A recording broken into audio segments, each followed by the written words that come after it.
उर्मिला जी, आपको क्या लगता है कि ये एक टर्निंग पॉइंट है फिर से?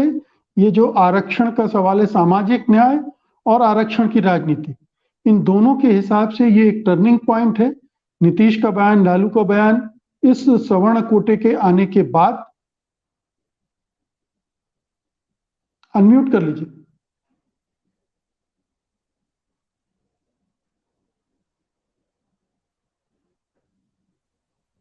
जी।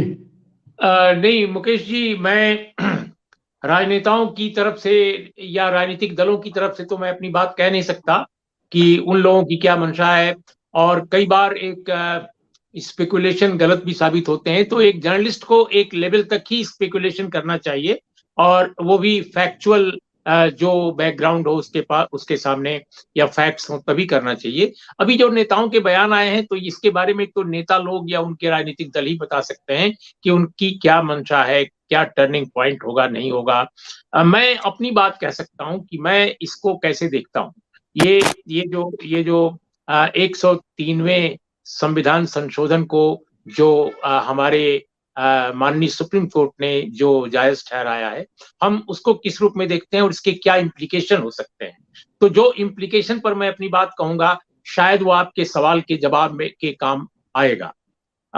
देखिए, पहली बात तो यह है कि माननीय सुप्रीम कोर्ट ने जो फैसला दिया है, जिसको मीडिया में बहुत शोर शराबे के साथ प्रचारित किया गया, कि ये एक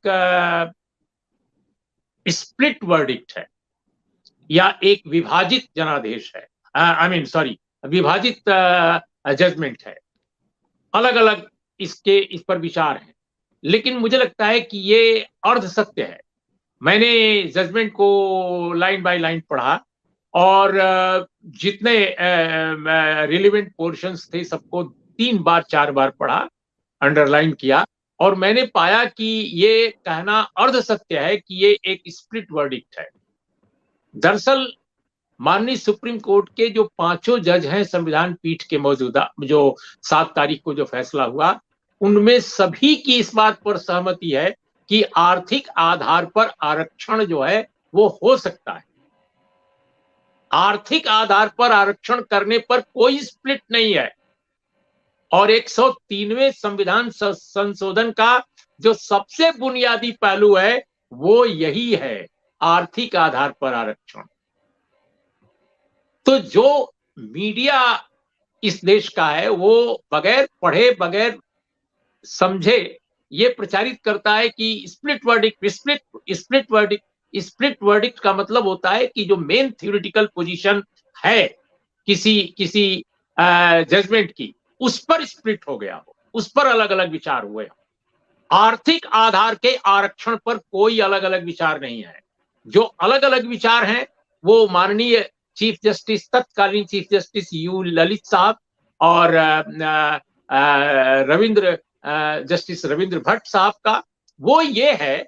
और दरअसल रविंद्र भट्ट साहब ने ही वो लिखा है उसको, उस जजमेंट को जो माइनॉरिटी जजमेंट कहा जा रहा है, जो ललित साहब के लिए भी उन्होंने ही लिखा है।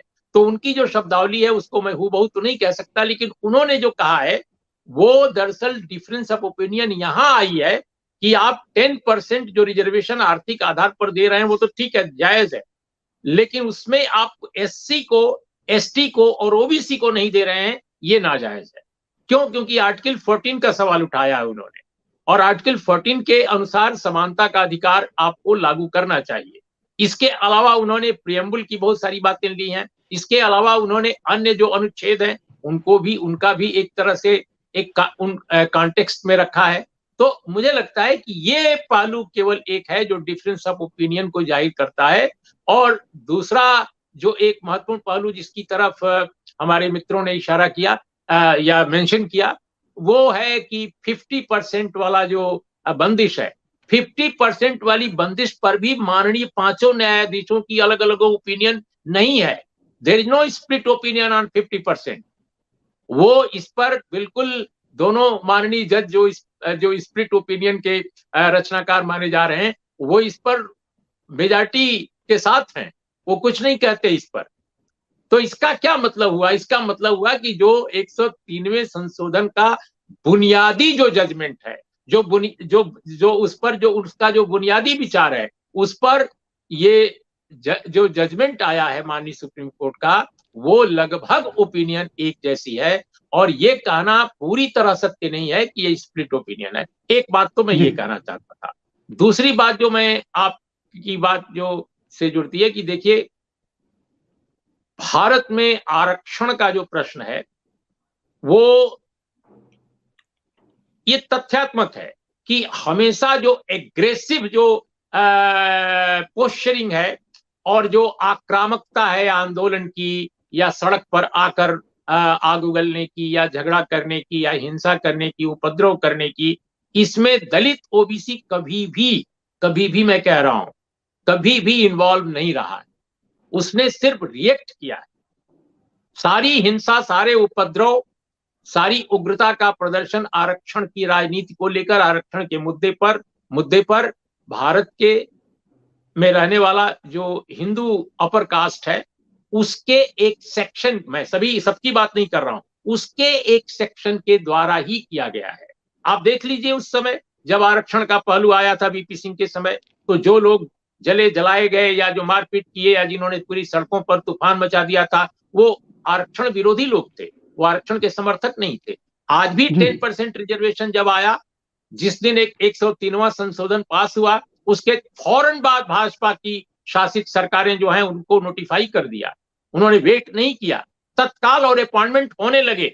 बहुत जगहों पर बहुत राज्य सरकारों ने ताबड़तोड़ विज्ञापन निकाले और नियुक्तियां कर डाली। ये खूबी थी। लेकिन दलित और ओबीसी एसटी ने कभी उस पर आंदोलन नहीं किया।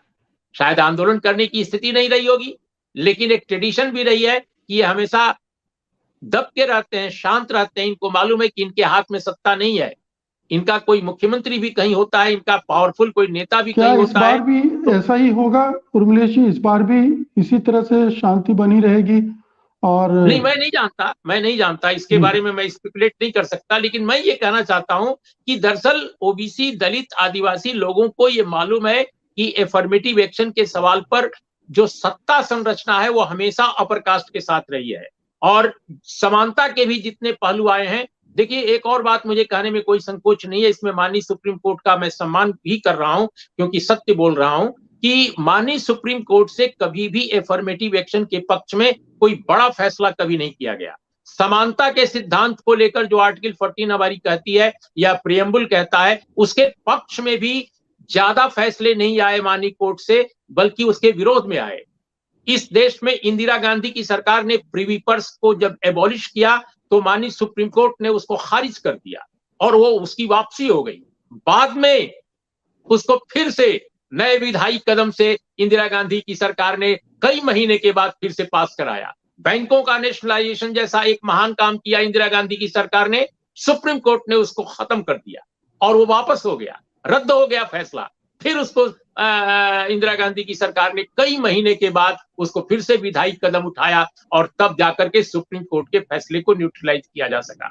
इसके अलावा मैं आपको बता सकता हूं कि जब वीपी सिंह ने आरक्षण लाया तब भी यही हाल हुआ। कई साल तक वो लटका रहा, 2 साल करीब, हम एग्जैक्ट नहीं बता पा रहे हैं, लेकिन 2 साल तो लटका ही रहा। और लटका रहने के बाद इंदिरा साहनी का जो केस आया 9 जजों की पीठ पर, उस 9 जजों की पीठ में इंदिरा साहनी के फैसले में ठीक है लागू तो हो गया, लेकिन उसमें क्रीमी लेयर का एक नया पहलू जोड़ दिया जाए। भारत के इतिहास में एफर्मेटिव एक्शन में कभी भी ये नहीं था। और एक बात बताऊं कि दुनिया भर में एफर्मेटिव एक्शन जहां जहां इंट्रोड्यूस किया गया है, वहां पर कभी भी क्रीमी लेयर का कोई भी प्रावधान नहीं जोड़ा गया है। और उसी क्रीमी लेयर के प्रावधान का आज पहलू है कि आर्थिक जो आरक्षण का ये दरवाजा खुला है। तो इसलिए मेरा ये कहना है कि इस देश में दलित, आदिवासी और ओबीसी के लोग, उनको मालूम है कि मीडिया में अपर कास्ट है वही 90% से ऊपर है। उसको मालूम है कि सत्ता संरचना के दूसरे जो पहलू हैं हर जगह अपर कास्ट है, चाहे वो न्यायपालिका हो, चाहे नौकरशाही हो। और सरकार में नेता के रूप में भले कुछ लोग दलित, पिछड़े, आदिवासी आ जाते हैं, लेकिन असल सरकार तो नौकरशाह चलाते हैं और नौकरशाही में एकदम उनका वर्चस्व है। ऐसी स्थिति में वो बचकर चलता है, वो कोशिश करता है कि वो किसी तरह निभा ले, किसी तरह अपने लोगों को न्याय दिला ले। कुछ एक आंदोलन भी हुए हैं और खासकर, लेकिन वो दक्षिण में हुए हैं। दक्षिण और उत्तर का बहुत बड़ा फर्क है। तो इस बात को समझे जाने की जरूरत है। और जहां तक थ्योरेटिकल प्रश्न है आरक्षण का, एफर्मेटिव एक्शन का, आर्थिक आधार पर आरक्षण भारत के संविधान की जो मूल रचना है, जो मूल संरचना है, फंडामेंटल जो है, और इसके अलावा एफर्मेटिव एक्शन की जो फिलॉसफी है उसको निगेट करता है, उसके ये उलट है। जो भी फैसला हुआ है उसके उलट है, इसमें कहने में मुझे कोई संकोच नहीं। सत्य हिंदी का ऐप डाउनलोड करें गूगल प्ले स्टोर पर।